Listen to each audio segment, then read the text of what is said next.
Welcome to episode 5 of the Long Island Podfather. This is the one you have all been waiting for because, as by popular demand, we have the man himself right here in the Jerry first Ferretti. guest chair. Jerry, oh, me? You. Oh, me. It's Sean. you. Sean Patrick Macgilvray. Nice Scottish boy. Say your last name again. Macgilvray. You like that? I do. Does your mouth move that way since you're Well, Italian? you kind of said McGilver. Macgilvray. V-R-A-Y. McGilvray. There's a V in there, and it's not silent. Right. Okay. V like Victor. R-A-Y. Now everybody knows. Now, there's a lot of people that have been looking forward to this, so the pressure is on us. It is. I can feel it here and Right. a little bit here, but that might be this morning's coffee. I Right. don't know yet. We'll find out in a minute. We are sitting kind of close to each other. That's true. It's a small It is. studio. Very small. I feel like this is the closest we've ever been. Yeah, we'll stick to that story. Yeah. Sure. Yeah. Okay. How you been? I've been good. Had a little damage to the body, which happens over the years. The older we get, the more brittle our bones get. So working on it. Good. Slowly improving. How about yourself? I can't complain. I got a lot of good things going on. I'm having a lot of fun. Life is good. This Well, is we're what still it's here. come down to. That's right. At 57, 6. 56. We don't want to put that year on. That's right. God forbid. Now, are you actually 57? Or are you one No, who's just like? I'm on the 56 going to 57. So why do you say 57? Practicing, I guess, so I get it right when I am 57. Right. No, I'm not going to practice. Well, I'll get there when I get there. I'll probably forget my age in another year. That happens too, right? That's the good part about reaching this age. Meet new friends every day. Now, I'm sure we have a lot of people from our generation, our school, watching. Probably. They're saying, what happened to these two guys? They look nothing like the way we remember them. Right? How does my beard get all so gray and my hair, if anything's left of it? But yet this young, fine Italian gentleman stays dark and young looking. It's the strangest thing. Some days I wake up and it's just dark again. Beautiful. Yeah. Beautiful. I don't know how it's a that magical happens, but- pillow. Yes. Right. We'll leave it at that. Yeah. It's the magic pillow. It's all how you sleep. Left side, right side, back, forward, and you covered it. But now women can do this regularly and it's no big deal. Right. They go into the beauty salon and they get their hair colored and it's no big deal. But when guys do it, It shows up. what was that? Did you just like No, that wasn't It the was- coffee. That was Okay. a phone someplace. Probably me. Could be I mine. think I have it sitting up here. If it was me, I apologize. That was you. That was not flatulence. It was phones vibrating. So I went to a Broadway show last night, and you don't want to be that guy, that leaves his phone on. Yes. And Because everybody hates you. Yeah. Everybody looks at you like they want to hurt you. right. You mean overall, or No, that just when happens? your phone. No, Overall, you probably get that a lot. I do. Yeah. Yeah. But it's okay. You got me as your friend. That's all that matters. I'm there for you, kid.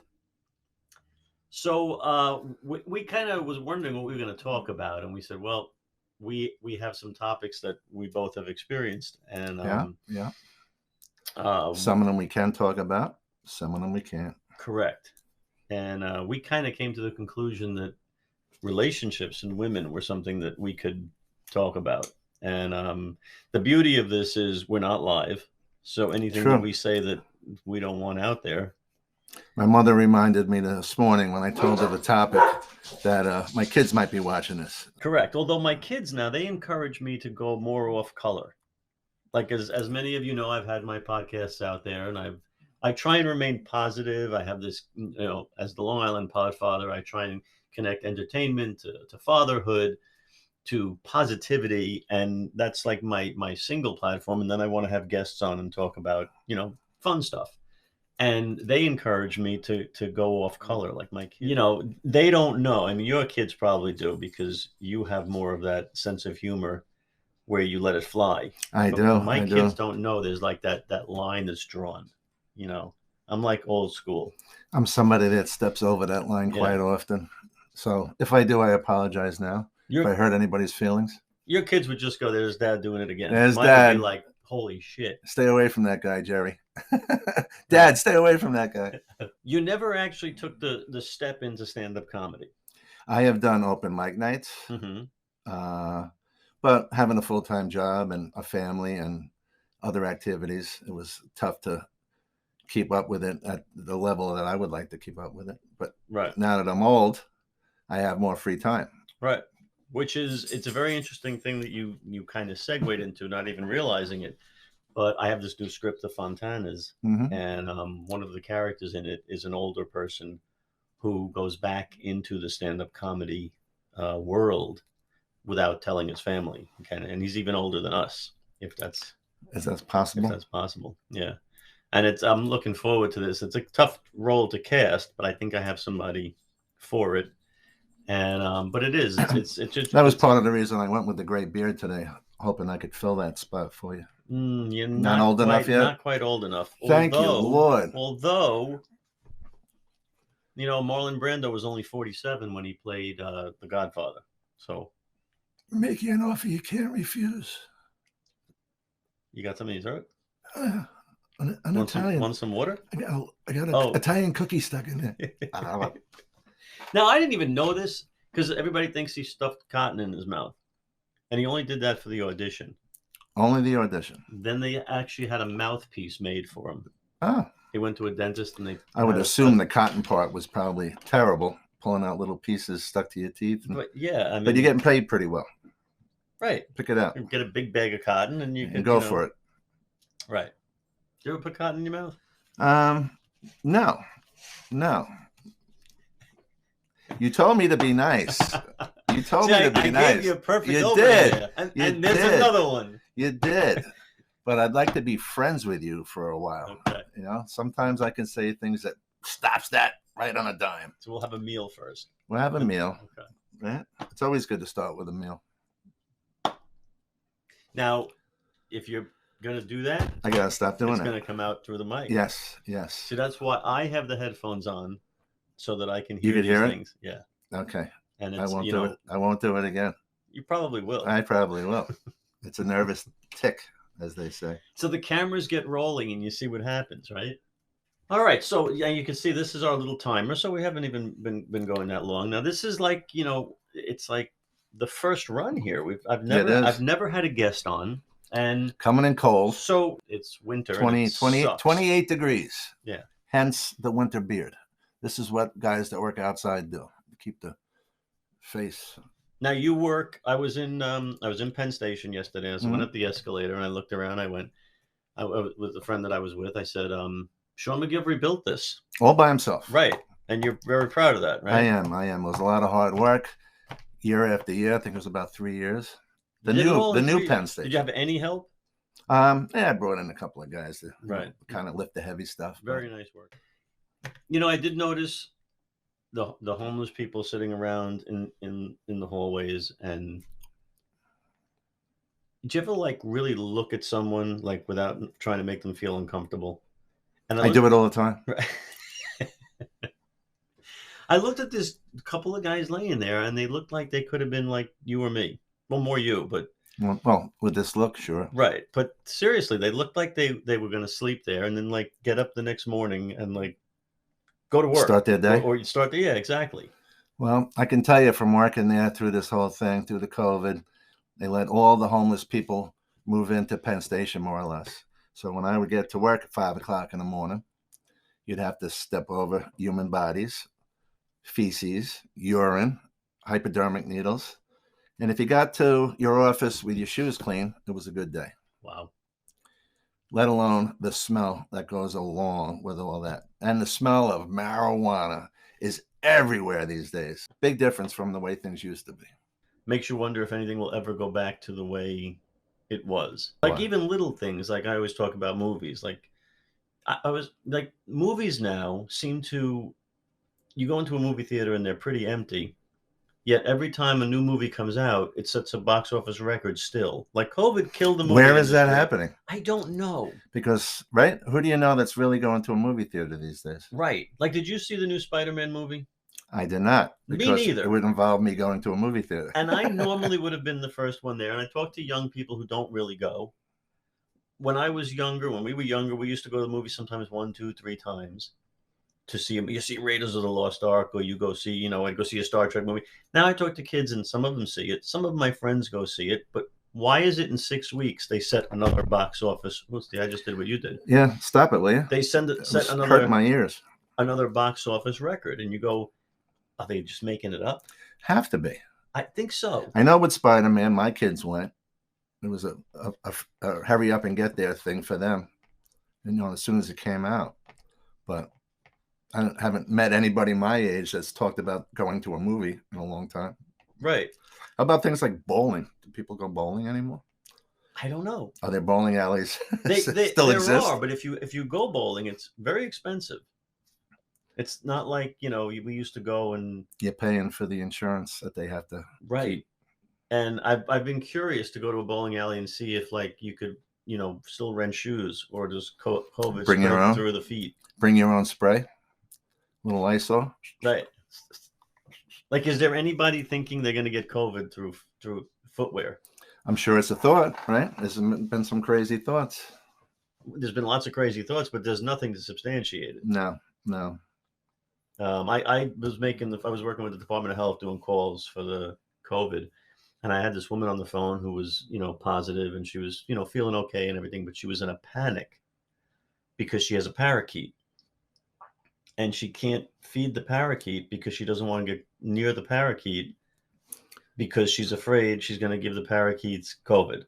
So she developed this, like, long spoon on a stick, and she would stand far away, and she's telling me this, and she's going, can you tell me if there's any... Now, I wanted to say to her, ma'am, there's absolutely no risk of your parakeet getting COVID.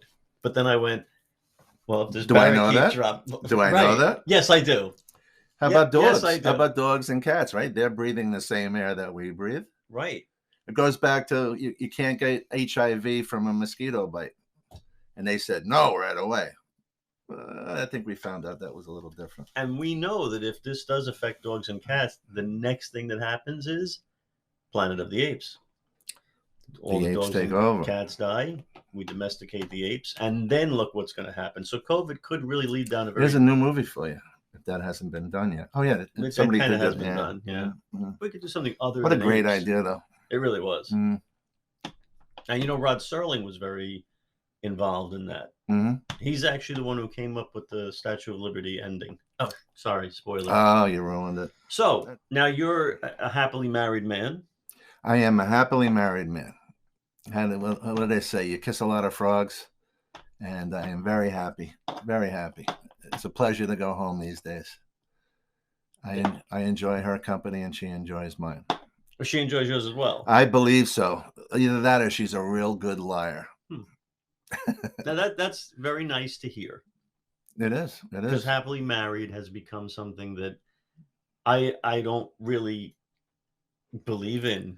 No, well, it does happen. As you and I both know, we've seen the other side, maybe more than once. Right. And there is a downside to that. Pick the one state in this country that you think has the highest divorce rate. I would think it has to be New York. I would think so too, but I was wrong, just like you being wrong right now. Is it Nevada? Middle of the country. Nevada. Okay. So now, if you put a reason to that, right, you're going to say he gambled all the money away, so I divorced him, or he was going to the strip club, so I divorced him, or it's 137 degrees out. People argue in the heat. Those are the things I came up with. But now you just had the woman going, he went to a strip club. It's because the guys are always wrong. But why is the woman talking that kind of voice? Like, is she like a big heavy smoker? Or? Well, maybe Marge Simpson or one of her sisters. I guess. Hello, how are you, sweetie? It's interesting that your depiction of a woman has a voice like a man. I'm not saying anything. I'm just... Oh, you are saying something. But just picture those old diners when the waitress came up to you with a cigarette. So what can I get you, honey?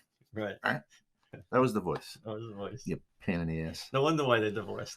How about the state with the least? Hawaii. Ooh, good guess. Good guess. The answer is Iowa. Now think of that, right? Now it could be that's the state with the least amount of marriages too. Could be, right? Big state, hard to find. Right. There's only, a match. And when you do find one, you latch on for life.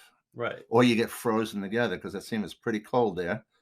My first guess, I actually retract my first guess because New York is probably far down the list only because there are so many people who want to be divorced but can't be because they can't afford to be. Can't afford to be or want to keep their health benefits. Correct. Right? A lot of people do that. I mean, I think we've talked about this. The last 5 women I have dated have been married. Now, people say to me, well, you've been dating married women. Well, in a matter of speaking, like they weren't stepping out on their husbands. They've been living apart for years. But still married? Right. And they were getting divorced. Every single one of those women is still getting divorced. And this is going back almost a decade. So you fell for that guy line that most guys use on women? Well, yeah. We're not together anymore. I'm getting divorced. Kiss me. Well, no, they were living apart, living separate lives. In pretty much all the cases, the guy had moved on or the woman was on her second relationship, hadn't lived home for years. Right. In one case, the husband was living with his girlfriend for 3 years already when I met this woman. But again, it's like, and the flip side of it is that becomes comfortable for me as well, because it's pretty much a situation where they can't move forward. Right. So it's kind of safe. You're safe zone. And I know that they were thinking the same thing. Like it's almost like they're saying, well, I can't move forward, but if you want to hang out. What age do you think is average for people having their first divorce? Their first divorce. Well, for me, it was 45. So I think I'm pretty average. 45? In the 30s is the average, right? So most people get married in their 20s, right? And then it takes a few years to either screw it up or realize it's not working out. So then you're in your 30s and then you're cutting ties. But now that's a statistic based on it's statistics based on what started 20 years ago, because now you're looking at people that are getting married later. Right. So or second marriages. Or second, later. Right. There's an expectation now that marriages aren't going to last. Yeah. That's terrified the younger. Well, I think it used to be 50% was the divorce rate.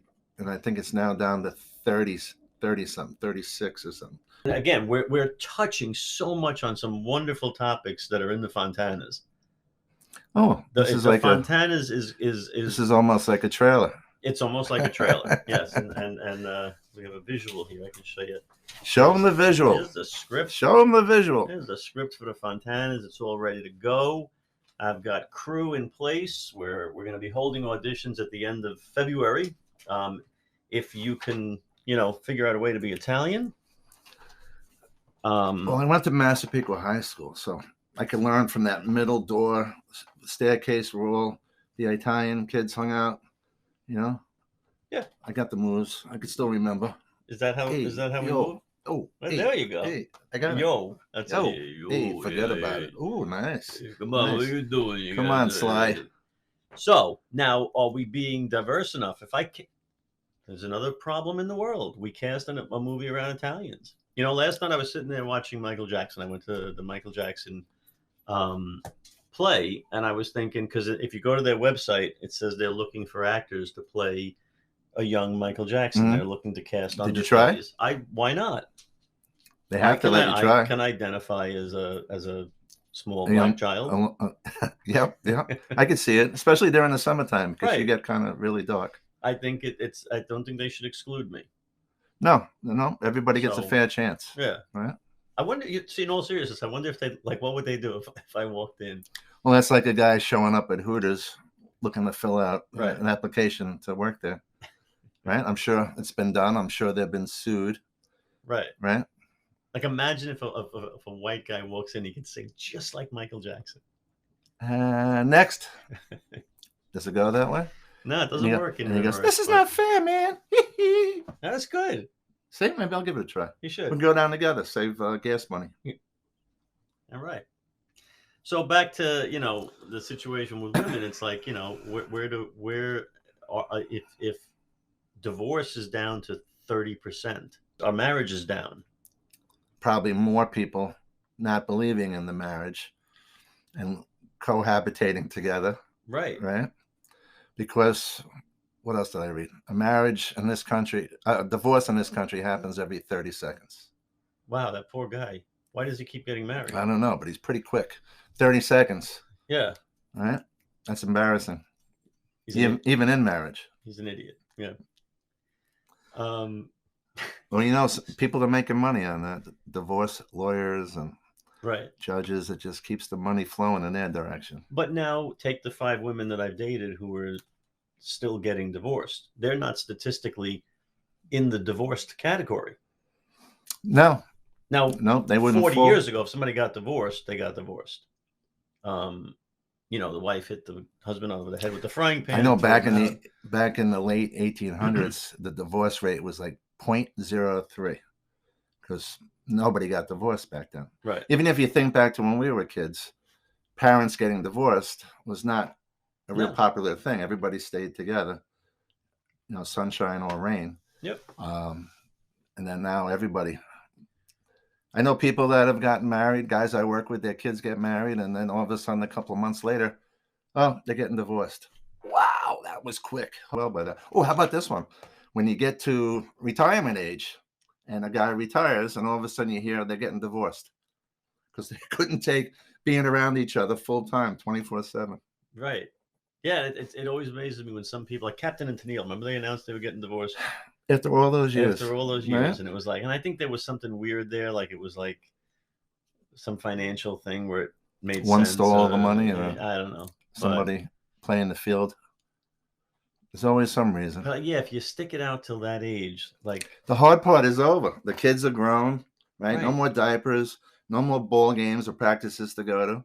Now it's just me and you time, and I hate you. Right. Or you meet some hottie in the retirement community. And you start going out to get the paper, and it's taking you an hour to get back. Right. Like, will that still happen? I think so. I think you still have the itch. It's just getting the body parts to work with you. Now, are you attracted to a 75-year-old woman? Right now, no. Yeah. But when you're 75, you think you will be? I don't think it's visual, per se. I think it's more companionship. Right. But there's a visual component. There is a visual component. I mean, when you were 20, you didn't consider dating a 55-year-old woman. Unless she had money. Always go for the money, Jerry. Go for the money, Jerry. Okay. No, the answer is no. Right. So there's a physical component that changes as you get older, or do you just basically say, you know, this is what there is now? So this is all that's left? This is it. If you go lower in age, then you look like an old man, pervert, getaway, cradle robber, one of all the terms that go with that. Right. But when it's done the other way, a female going after a younger man, you don't really hear that as much as a dirty old man compared to an older woman going after a younger fella. Right. And all or female, the big whatever. Celebrities, like, you know, the John Goodmans, or, you know, they're like older now. They're like 70 and they're married to 40-year-old women. And it's like, you know, I'm sure that they would be married to those women if they were paupers. It would never happen. Right? Just look at John Goodman. You know, right? What is he's thin now. All he has to offer is a huge bank account.